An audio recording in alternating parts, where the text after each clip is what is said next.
고을 주자로 끝나는 지명은 이제 좀 큰 고을, 약간 좀 그렇습니다. 격상된 의미가 있다고 하셨는데 대표적인 공간이 이제 익주라는 공간이 있는데 입주. 여기는 기황후의 본향입니다. 아 예. 기황후는 우리나라하고도 관련이 없는데 네. 뭐 기황후가 태어났으니까 여기를 고을을 높여서 익주 이렇게 해서 이렇게 이제 주자 들어간 고을이 높아지니까 네. 야, 주 너무 많다. 지금 너무 남발했어. 이거 좀 예. 원래대로 좀 이제 중요한 고을 중심으로 좀 줄이자. 그 주 대신에 천이나 산으로 들어가는데 지금 말씀드린 익주가 아 익산. 그렇죠. 아 익산이 되는구나. 춘주는 충. 자 여러분, 먼저 우리가 사는 지역의 이름이 말이죠. 무려 신라 시대 때부터 유래한 것도 있다고 합니다. 특히 신라 경덕왕 때 지명에 큰 변화가 있었다고 들었어요. 네, 경덕왕 때쯤 돼서 보니까 중국을 이렇게 가만히 본 거죠. 네. 보니까 쟤네들은 뭔가 체계가 잡힌 것 같아요. 야, 저 체계를 우리가 좀 가져오면 좋겠다. 라고 생각을 해서 규칙을 봤더니 큰 고을은 두 글자로 되어 있고요. 예. 그러니까 무슨 주.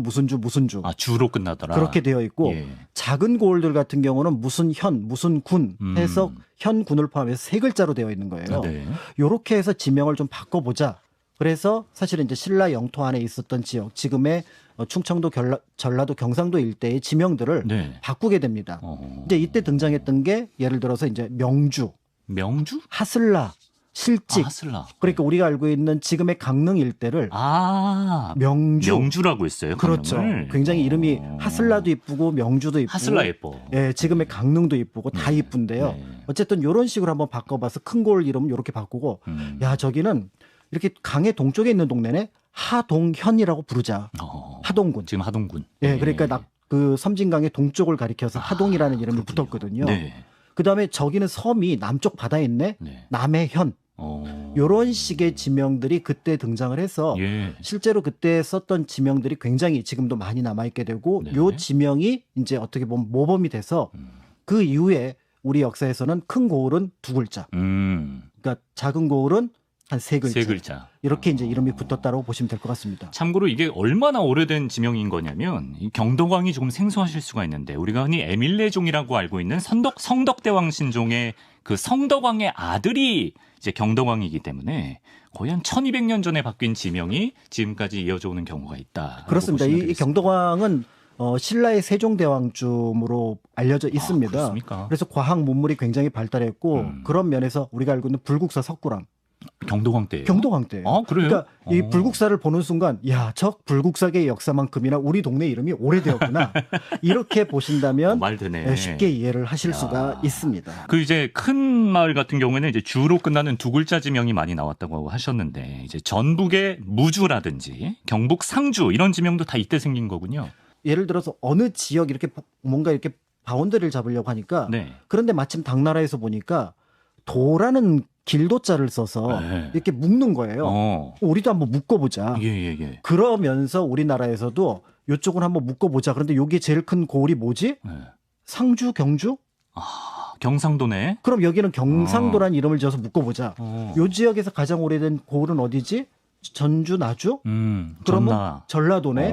그러니까 전라도가 먼저 생긴 게 아니라 네. 전주, 나주가 먼저 생기고 네. 뒤에 전라도가 생긴 거예요. 그런 거라고 볼 수 있습니다. 그러네. 나중에 이제 큰 개념이 나중에 생긴 거군요. 그렇죠. 그 예를 들어 이제 제가 살고 있는 곳이 네. 남양주인데 네. 그럼 경기도 안에 남양주잖아요. 그렇죠.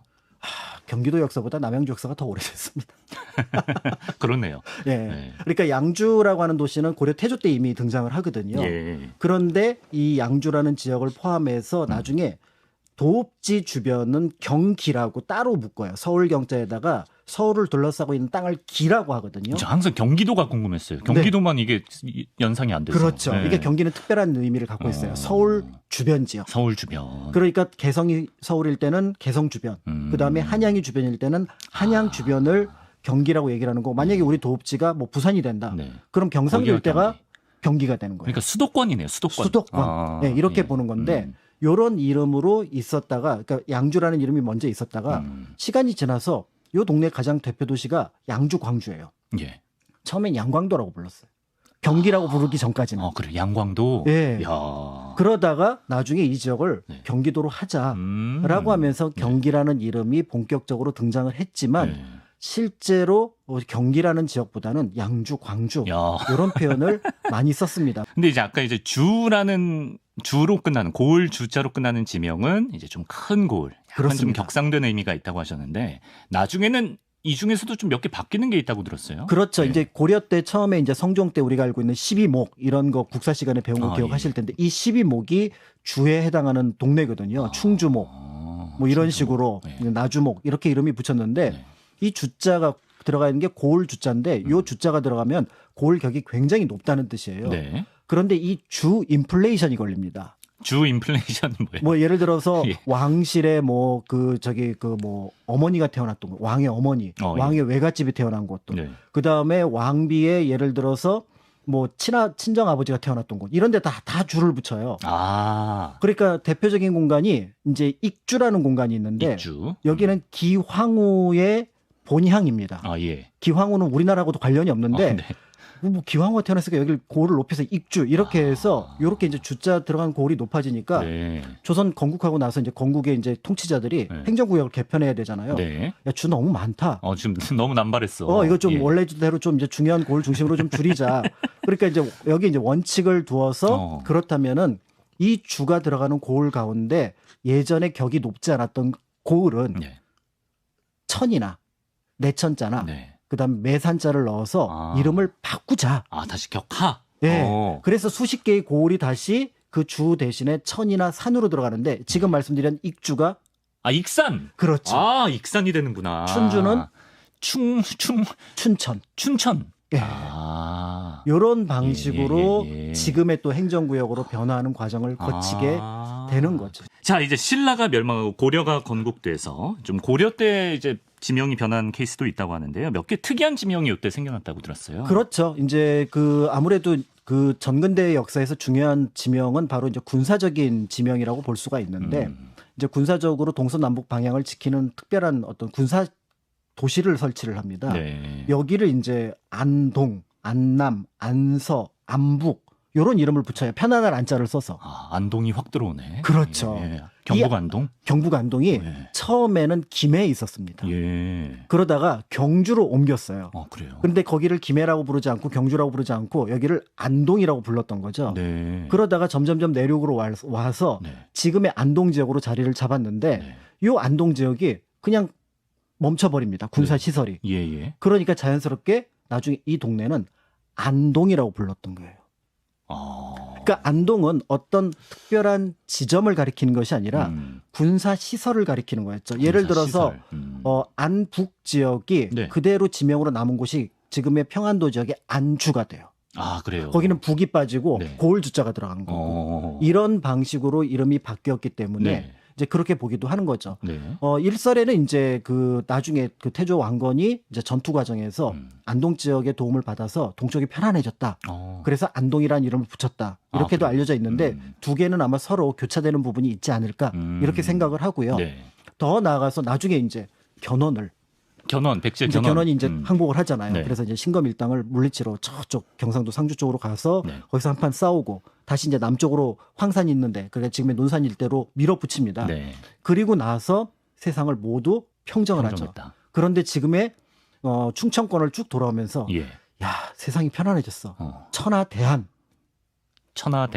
천하가 모두 평안해졌다. 여기서 나온 말이 천하대한의 천자와 천안. 충남 천안. 이렇게 해서 또 이름이 붙기도 합니다. 천안도 태조왕건 때 그럼 지명이 붙은 거네요. 예를 들어서 이제 전투를 하기 위해서 나갔는데 여기서 큰 이익을 볼 거다. 섭리대천.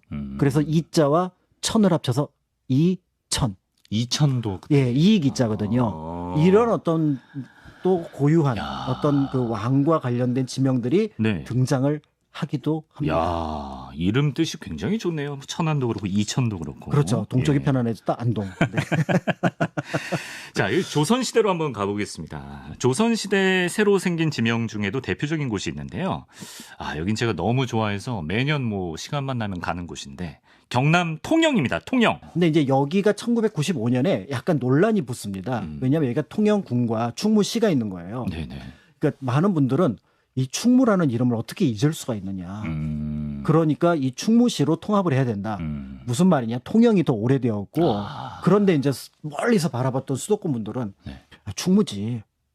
어떻게 통영이야? 통영은 나 들어본 적이 없어. 거기 그래요. 별로 유명하지도 않은데 그때만 해도. 이렇게 생각을 했던 거죠. 예. 그래서 지도를 쭉 찾아보니까 충무는 1970년 이전에는 없던 이름이에요. 1970년이요? 예. 되게 새롭게 새 이름이네. 새롭게 붙인 이름이고 예. 무엇보다도 우리나라의 충무공이 예. 많으세요. 이순신 장군 한 분이 아닙니까? 김시민 장군도 충무공입니다. 그래요? 네, 시호는 나중에 이제 그 어떤 공을 세운 다음에 뒤에 붙여주는 거잖아요. 네. 충무공이 우리나라에 여러 분 계세요. 그러니까 충무를 사실은 우리는 이순신 장군을 떠올리지만 예. 조금 더 디테일하게 들어가면 여러 사람들을 생각할 수 있으니까 지역마다 충무는 다른 도시가 될 수가 있는 거죠. 네. 그렇다면 이제 통영은 그럼 그게 의미가 깊은 곳이냐 네. 이렇게 볼 수가 있는데 네. 여기가 이제 그 우리가 알고 있는 한산대첩이 끝나고 나서 조선 조정에서 우리나라 수군 제도를 개편을 합니다. 원래 예. 수군은 각 지역으로 다 쪼개져 있어요. 그래서 조선은 반란이 불가능합니다. 지역마다 있었어요. 네, 그러니까 예를 들어 전라도의 수군이 경상도 바다에서 싸우려면은 네. 왕의 허락을 얻어야 돼요. 그러니까 처음에 옥포해전은 네. 경상 우수사에 있던 원군의 요청에 의해서 이 옥포해전이 가능했지 전라 좌수사가 마음대로 경상도 옥포 땅으로 거제도 앞으로 갈 수가 못 가요. 없습니다. 그런데 이 전쟁 상황을 보고 조정에서 이제까지 없었던 새로운 수군 사령부를 설치를 합니다. 바로 삼도 수군 통제형.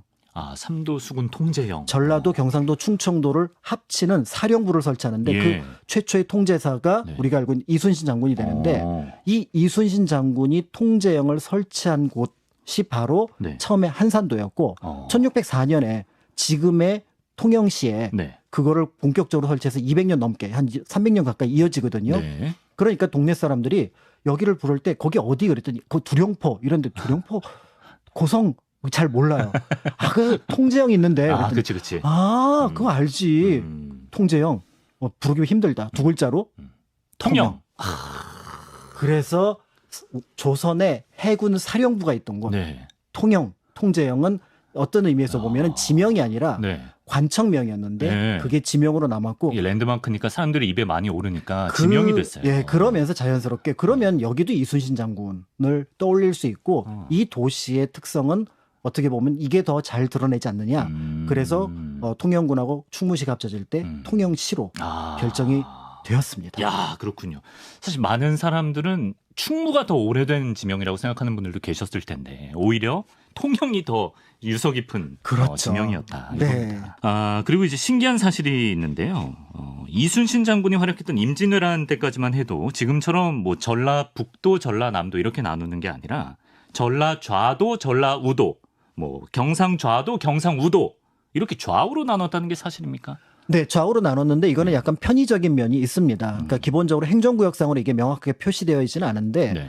어떤 그 지역을 가리켜서 부르거나 이제 국방상의 목적으로 좌우를 나눠서 보는 경우가 있었거든요. 네. 예를 들어 경상 좌수사였던 박홍이 있었던 지역은 부산이고요. 네. 경상 우수사가 있었던 곳은 지금의 통영 일대가 됩니다. 그다음에 전라 좌수사가 있는 곳은 여수가 되고요. 전라 우수영은 이제 해남이 되는데 문제는 이게 좌우가 어떻게 서느냐에 따라 달라지는 거예요. 그렇지. 네. 한 바퀴 뒤돌면 그렇죠. 좌우가 이걸 바뀌는데. 북쪽으로 바라보느냐 남쪽으로 바라보느냐에 따라 좌우가 달라지는데 네. 사실은 조선시대 좌는 동쪽을 가리키고요. 우는 서쪽을 가리킵니다. 오히려 좀 반대일 거라 생각했는데. 그렇죠. 예. 왜냐하면 이게 임금이 네. 남쪽을 바라보는 것이 기준이 됩니다. 지금 이제 광화문 세종대왕 그 위치에서 방향이죠. 보는 거죠. 네, 그래서 예. 세종대왕이 앉아 있는 그 방향으로 봐서 왼쪽 하면은 동쪽이 되고 오른쪽 하면은 서쪽이 되니까 네. 좌는 특별한 경우가 아니면 동쪽, 우는 특별한 경우 아니면 서쪽 이렇게 가리키는 그럼 거죠. 우리가 지금 흔히 보는 지도로 보면 좌도가 오히려 오른편에 있는 거예요. 그렇죠. 좌우가 바뀌어 있어서 그래서 예. 왜 이거를 좌우라고 하지라고 하는 고민은 네. 우리 방식이 아니라 조선시대의 시선을 따라가시면 될 것 같고요. 네. 이렇게 해서 이제 좌우도를 이제 평가를 하게 그럼 됩니다. 북도 남도로는 언제 바뀐 거예요? 북도 남도는 나중에 한참 뒤에 바뀝니다. 그래요? 그리고 고종 때 와서 이제 북도 남도가 바뀌게 되고 그리고 나서 이제 이 지역을 조금 더 행정구역을 이제 완전히 어떻게 보면 편의적인 것이 아니라 정립을 하는 과정 속에서 이제 남북으로 나누는 방식이 만들어지게 됩니다. 제가 또 충청의 아들 아니겠습니까? 저는 항상 지도를 보면서 지금도 생각나는 게 충청도는 솔직히 좌우가 맞는 것 같아요. 그렇죠. 남도 북도로 절대 볼 수가 없는 느낌. 그렇죠. 그런 예. 면에서 볼 때 충청도는 경상도와 전라도 때문에 예. 걔네들이 남북으로 나뉘는 바람에 어쩌다가 우리도 예. 그러면 이게 애매하지만 남북으로 예. 나뉜 게 아닌가 이런 그렇습니다. 생각이 들기도 합니다.